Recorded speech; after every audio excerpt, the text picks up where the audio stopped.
The silent call. I'm David, and I have been a call handler for Cambridgeshire Police for 5 years, mostly working on emergency 999 calls. In that time, I must have taken hundreds of silent nines calls. A silent call isn't always silent. It's just how we refer to a call where the caller isn't responsive and no request for the police has been made.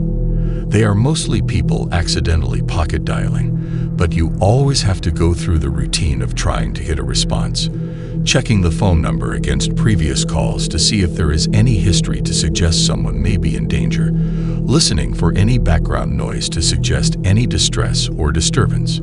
If there is a reason for concern, we will dispatch someone to check.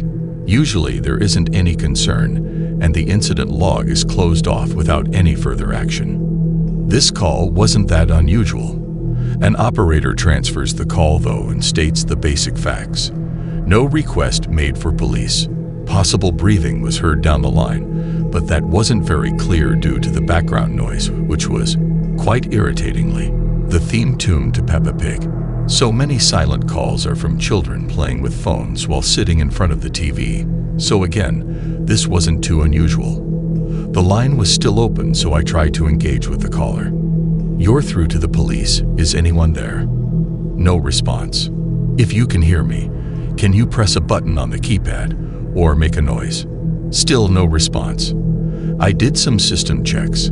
There was a history of calls from this number from 7 years ago, but these were all marked restricted, so I couldn't see any details.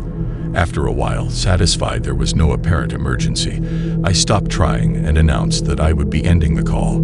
Just as I pressed the button on my phone to hang up, I heard a voice. "Hello," it said just as I cut it off. I instantly called back. The line answered, but again there was no response. Peppa Pig still played in the background, but not a full episode, just the theme tune on repeat. Once again, it got to the point of ending the call, and just as I pressed the button to hang up. Hell. For fuck's sake. Before calling back again, I slid off my headset and walked over to the supervisor, advising him I had a silent call with restricted history to see if he could check the details for any reason for ongoing concern. I sat back at my desk ready to call back, and the supervisor came over to me, quicker than I expected. "Don't worry about that history," he said nonchalantly. "They're old incidents, and it won't be the same caller. Might not even be the right number, could just be a glitch on the line. If there's nothing new on the call, get rid of it." I know it sounds harsh, but it wasn't unusual for us to be that blunt about a 999 call. We deal with so many. If there is no sign of distress or disturbance, we can't waste any more time on it. A real emergency call could be waiting. It wasn't unusual for call logs to be restricted either, usually because they contained information on other staff members or their families. Sometimes, because the incident related to some ongoing operation only high-ranking officers should see. I decided to give the line one last call back. It rang and picked up as before. The Peppa Pig theme played on a loop. "Hello." She sounded weak and confused. "Can you hear me? I've been trying for so long to get through. Why won't anyone help me? Why have you called us? What is the problem?" I asked. She went silent for a while.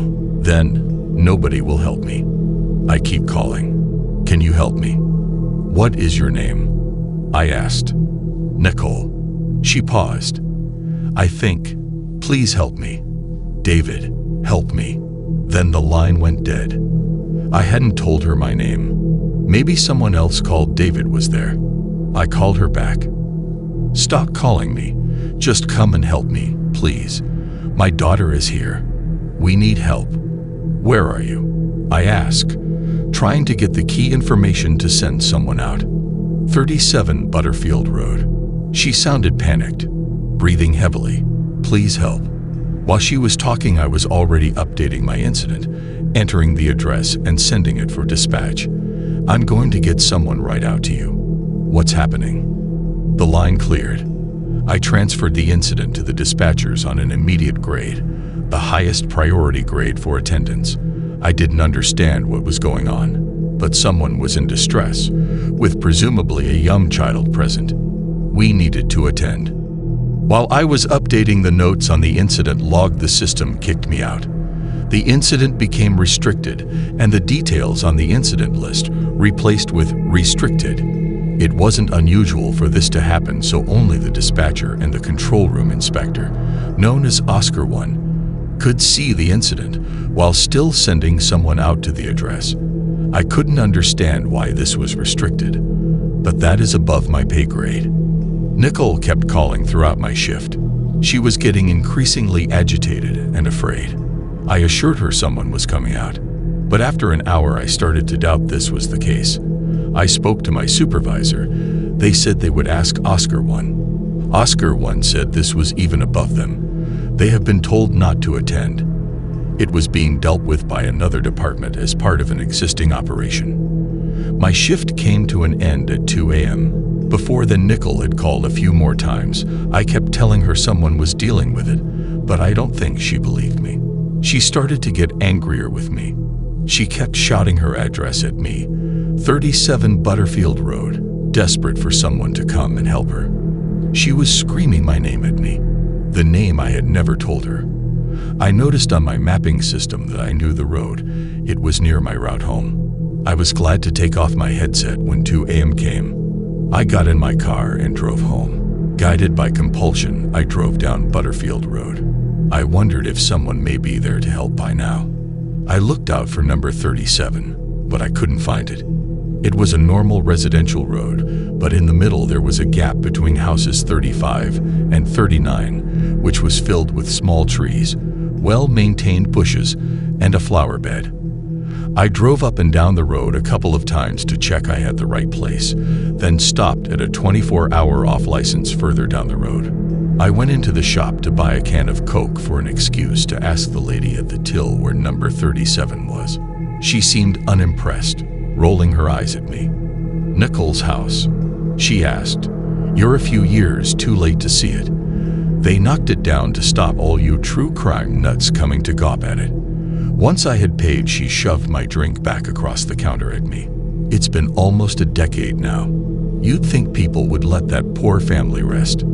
I left. Clearly, the lady wasn't going to entertain any more questions from me. I got in the car and immediately went on my phone to search the internet for references to what happened at Nicole's house. I found an old local news story headline from 7 years ago, referencing the murder of her and her children, and another more recent article suggesting the murder remained unsolved. But my search was interrupted by a phone call from an unknown number. I had to answer. "David." Nicole shouted. "David, where are they? You promised me help was coming." I didn't know what to say, largely because I didn't know what was happening. What was I really talking to? I can't help you." The line cleared.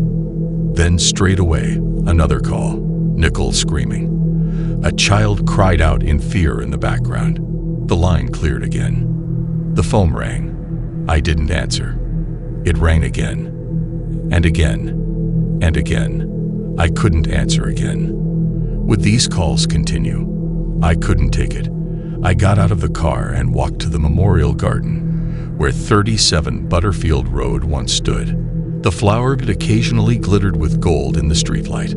I went over and knelt down for a closer look, and the ground littered with other SIM cards. Even whole phones had been discarded there. Some were old and partially submerged in the dirt, but others were fresh. Some were clean enough they could have been scattered here within days. I looked at my phone and considered adding my SIM card to the garden. "You too," a man said from behind me with a drunken slur. The surprise made my heart stop. I turned to see a haggard man looking at the memorial garden. He stunk of vodka and smiled at me sadly. "It won't stop her. It never does." He was right. Nicole still calls me on any phone, at any time. No amount of call blocking efforts can stop her. Sometimes I accidentally answer. She still screams for help, facing a danger that has long since passed. I was pulled aside at the start of my first shift back at work to talk about the calls with an officer who had come up from London. I assumed she was from the Home Office. She was very official and very guarded. I told her I had got calls on my personal phone, and she didn't seem surprised. She told me it was officially a hoax caller, but we both knew that wasn't true. I was instructed to keep a log of the calls and email them to her weekly. I have been off work for 2 weeks now. The woman who visited told me to take as much time off as I needed, on full pay. Her department would authorize it as long as I kept them updated. After all, I wouldn't be much use going to work just to talk to a woman who doesn't know she is dead.